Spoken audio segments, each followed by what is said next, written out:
warahmatullahi wabarakatuh.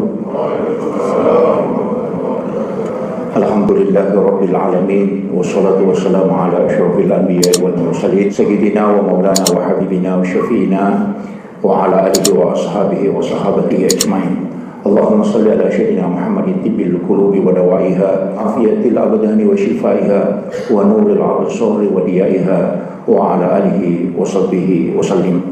Ma'asyiral muslimin, ikhwan fillah, salat Isya wa tarawih yang insyaallah dirahmati dan dimuliakan oleh Allah Subhanahu wa taala.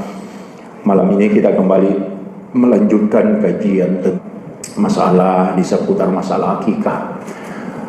Ketika anak lahir, kita telah dianjurkan oleh Rasulullah melakukan yang pertama adalah akikah. Kemudian yang kedua adalah memotong rambut, kemudian yang ketiga memberi nama. Tiga hal ini yang diperintahkan oleh Rasulullah. Pada hari ke-7 kelahiran, ada ulama menambahkan juga dihitan. Cuma kita kadang menghitam anak kita itu ketika sudah besar. Jarang yang 7 hari itu dia hitam, jarang.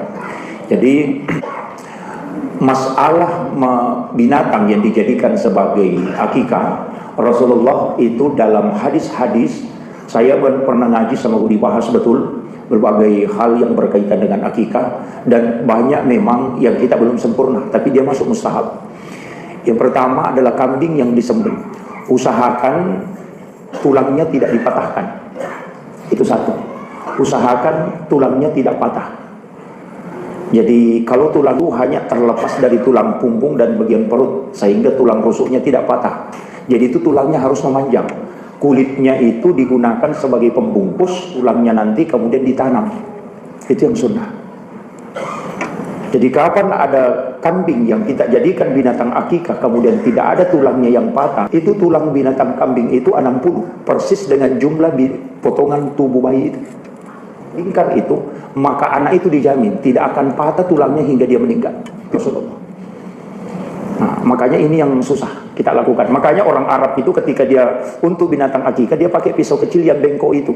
Jadi pisaunya hanya isinya kambing, ikuti tulangnya begini, kemudian nanti itu dia bungkus dengan kulitnya, kemudian dia tanam. Itu yang sunnahnya, supaya anak kita tidak kena penyakit kulit. Kemudian, wah ini yang agak berat. Untuk akikah, usahakan kita tidak memanggil orang, tapi hanya diantarkan. Itu yang sunnahnya. Apa bedanya akikah dengan kurban? Kurban itu kan begini, kalau kurban, dagingnya dibagikan dalam keadaan mentah, itu sunnah dan masak. Kalau akikah justru dibagikan dalam keadaan masak. Kemudian masakan akikah itu dengan bumbu yang manis. Jangan kasih. Kalau ada orang masak masakan akikah kemudian bumbunya manis, maka anak itu tidak ada orang yang membencinya. Itu kasih sayangnya orang luar biasa ke anak itu. Itu perintah Nabi itu. Kemudian untuk tadi itu mengatakan antarkan dan bawakan, jangan panggil orang untuk makan. Makanya akikah itu sebenarnya tinggal masak kemudian antarkan ke orang, supaya anakmu kalau ketika dia kerjakan dia akan berhasil, dan sedekahnya itu lebih banyak dibanding dengan. Kemudian wah ini yang penting, jangan menerima amplop untuk akikah, ajak terima pas Solo. Nah, ini yang agak berat ini. Nah, itu. Kenapa? Kalau ada anak di akikah, kita tidak terima amplop untuk itu, maka lihat nanti, belum selesai dia kuliah, sudah ada orang yang menawarkan untuknya. Tapi ketika kita terima, lihat, kita pun akan setengah mati mencari tempat, itu untung sekali kalau bisa diterima. Itu kuncinya. Dan anak akikah, dia terima pas Solo, kita tidak akan ongkosi anak itu, dia akan mengongkosi dirinya sendiri. Itu hebatnya agama sebenarnya, Pak, hikmahnya. Nah, kita tidak seperti itu ya. Makanya saya sering mengatakan begini, sebenarnya agama itu perlu kita teknisi dengan kebiasaan tanpa merubah kebiasaan. Ajaran agama juga tetap jalan. Bagaimana caranya? Di hari ke-7 kelahiran anak, tidak usah panggil orang, beli kambing kemudian sembelih untuk akikah. Kemudian kita kuliti, tidak usah panggil orang, kuliti kemudian ambil dagingnya, tulangnya kemudian kita bungkus dengan kulitnya, kemudian kita tanam, kemudian kita masak dagingnya, kemudian kasih bumbu yang manis, jangan kasih pedis, kemudian masak sempurna, kemudian ke orang-orang yang bisa kita kasih. Nanti pada saat 14 hari kelahiran, kita bisa mengundang. Potong ayam kah atau potong kambing, kemudian kita syukuran, kan akikahnya sudah selesai. Solo ini menibawang, kan selesai nih akikahnya. Itu kuncinya. Artinya kita masih bisa menjalankan agama, karena juga tantangannya berat itu, Pak. Saya pada saat lahir, saya memang terapkan, karena saya mengatakan, insya Allah kalau saya punya anak, saya akan terapkan ini. Dan saya lihat betul buktinya, Pak. Rezekinya anak itu mudah sekali. Ada hal-hal itu di dalam agama yang masuk dalam ilmu hikmah itu yang susah kalau kita mau pikir analogi sederhana. Tapi nanti terkoneksi juga kalau kita pelajari secara mendalam. Makanya saya kemudian cukur habis rambutnya anak, jangan disisah, walau hanya selembar, itu hadis. Kita kadang cuma potong sedikit, kemudian kita masukkan ke dalam kelapa, besok gitu. Padahal sebenarnya temannya kelapa itu bukan rambut, tapi sirup sama es batu. Nah itu jadi masalah. Tapi kenapa dimasukkan ke dalam kelapa? Itu tafaul istilahnya. Tafaul itu kan Aisyah mengatakan, Anna Nabi sallallahu alaihi wasallam yuhibbu tafaul. Nabi itu sangat suka bertafaul. Tafaul itu kan istilahnya orang Bugis senung-senungan. Itu doa yang berperbuatan. Kenapa di kelapa? Kelapa itu kan mulai dari akarnya sampai ujung daunnya dan tempurungnya apanya, itu semua bermanfaat. Itu doahan anakku nanti ini bermanfaat. Yang kedua, kelapa itu bisa tumbuh di mana saja, di air, di darat, di mana dia bisa tumbuh. Artinya apa? Itu pesan anakku ini mudah-mudahan nanti kalau ketika besar, di mana dia berada dia bisa berhasil. Itu doa. Tapi padahal sebenarnya kalau kita mau kejar nilai agamanya, sunnahnya, habis rambut anakmu jangan kau sisa walau hanya selembar, kemudian timbang beratnya itu, kemudian belikan emas dengan sejumlah itu, kemudian sedekahkan, maka anakmu tidak jatuh di tengah masyarakat, tidak akan hina. Itu kuncinya. Bahkan Rasulullah mengatakan saking pentingnya menilai rambut bayi itu, Rasulullah mengatakan kalau kau tidak mampu dengan emas, maka timbanglah dengan perak. Saking pentingnya itu. Ini yang kadang orang kan, padahal itu yang paling utama itu.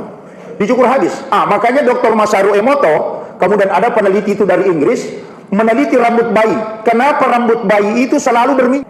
Dan pada saat bayi lahir, itu ada hitam yang melekat di ubung-ubungnya. Istilah tadi wete-wete, kalau orang Bugis. Itu melekat, nanti 7 hari baru terkupas. Rambut bayi itu mengandung kurang lebih 4 juta virus. Dan itulah yang masuk menyerang antibodi anak. Kenapa Rasulullah menyuruh mencukur di hari ke-7? Nanti pelapis kepala itu akan terkupas di hari ke-7, sehingga virus itu akan masuk. Makanya Nabi menganjurkan untuk dicukur habis. Ingat, London, Inggris itu tidak keluarkan bayi kecuali dicukur habis rambutnya. Kita kadang potong sedikit. Ini yang sunnahnya, Pak. Laki-laki perempuan cukur habis, supaya virus itu akan masuk selama 1,5 tahun. Makanya anak yang sudah berkeringat langsung akan berubah suhu tubuhnya itu. Kenapa? Karena virus itu kembali masuk.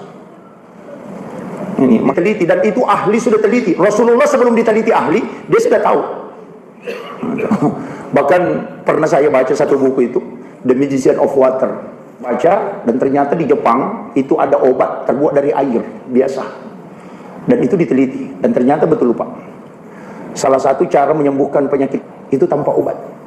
Cukup dengan menggunakan air 1 gelas, bacakan huruf hijaiyah dari alif sampai ya, kemudian tiupkan ke air itu, kemudian kasih minum, akan hilang, tidak ada bekas. Itu sudah diteliti. Itu mukjizat Al-Quran itu. Huruf alif, abatasa saja dibaca sampai huruf ya, itu 3 kali saja dibaca, ditiupkan ke air, kemudian bisa dibacakan di ubung-ubungnya. Karena ternyata ketika dibacakan huruf-huruf hijaiyah ini, itu sel air, dan itu yang bisa mengobati penyakit cacar. Ini kita sebenarnya punya Pak obatnya di dalam Islam ini, banyak sekali hikmah. Tapi kadang sama dengan basmalah, di dalam itu ada virus seperti kuman, dan virus seperti singa kepalanya. Ketika dilihat dengan pembesaran mikroskop itu seperti singa. Dipanaskan dengan 1000 derajat itu, dibekukan air pun itu tidak akan mati. Tapi ketika dibacakan basmalah itu akan mati. Oh ya kan? Makanya Bapak kalau mau baca satu buku itu yang peneliti air, termasuk The True Power of Water, itu ada bukunya itu. Tidak bisa buka, itu luar biasa ketika diteliti tentang air. Itu orang agama, orang Jepang, profesor, tapi dia bukan Islam, dia mengakui air Zam-Zam. Dalam Islam itu katanya sudah punya senjatanya. Nah, makanya basmalah ini luar biasa, Pak. Kenapa kita dianjurkan baca basmalah sebelum makan, baca minum? Itu untuk membunuh virus yang ada di dalam air itu. Itu hebatnya. Bahkan telapak tangan kita ini, itu mengandung virus yang menjadi tentara untuk mengawal kita. Jadi kalau ada virus jahat mau masuk, itu yang dulu ketemu. Makanya tubuh yang panas itu ketika demam, sebenarnya itu virus menghantam virus yang masuk. Nah, makanya sebenarnya kan vaksin kemarin COVID itu kan virus yang dimasukkan. Cuma virus dimasukkan supaya nanti kalau kena virus itu mudah diobati, karena sudah ada selnya di dalam. Nah, Itu makanya orang yang dengan fisik itu tidak boleh disuntik, karena nanti justru mati. Tapi orang yang masih kuat fisiknya, supaya virus itu berkembang, nanti kalau kena COVID itu bisa dihantam. Sebenarnya kan begitu, dipertemukan. Sama aja dengan kalau terlalu asin, caranya menghilangkan asinnya gampang, rendam dengan air garam, itulah berhenti. Itu kan begitu. Jadi kadang orang, bagaimana caranya? Itu caranya untuk mengeluarkan itu. Jadi dalam diajarkan betul. Makanya anak-anak kita itu tadi cukur habis rambutnya di hari ke-7, kemudian timbang berapa berat rambutnya itu, sedekahkan, jangan uangnya, emasnya yang disedekahkan. Anak laki-laki jangan kasih pakai emas, anak perempuan usahakan nanti 11 tahun umurnya baru pakai emas. Kenapa? Elektron emas itu menyerang sel darah sehingga menjadi terbakar, sehingga darah itu menjadi kotor. Kenapa laki-laki tidak boleh pakai emas? Karena laki-laki itu akan diserang sel darahnya dan akan melahirkan bintik-bintik penyakit pada tubuhnya.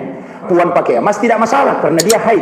Pada saat dia haid, maka darah kotor itu akan keluar. Laki-laki kan tidak haid, makanya dilarang pakai emas. Nah, gitu. Pokoknya sudah lewat, Pak. Assalamualaikum warahmatullahi wabarakatuh.